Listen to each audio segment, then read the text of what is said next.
सर्वांना श्री स्वामी समर्थ. तर सकाळी छान अशी ती देवपूजा वगैरे झाली, आरती वगैरे करून घेतली आणि सर्वांना सर्व देवांना फूल वगैरे अर्पण करून झाले. आज शुक्रवार होता म्हणून केंद्रामध्ये सुद्धा पाठ होते, त्याला सुद्धा जायचं होतं.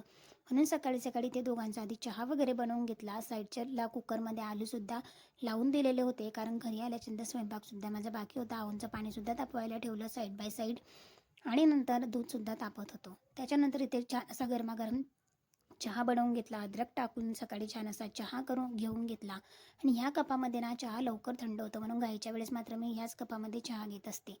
आणि नंतर या चहा वगैरे घेऊन झाला, लगेचच मी सुद्धा अशी छान अशी तयार झाली आणि 10:30च्या आरतीला केंद्रामध्ये गेले. आज शुक्रवार होता म्हणून दुर्गा सप्तशतीचं पाठाचं वाचनसुद्धा होतं, ते सुद्धा केलं.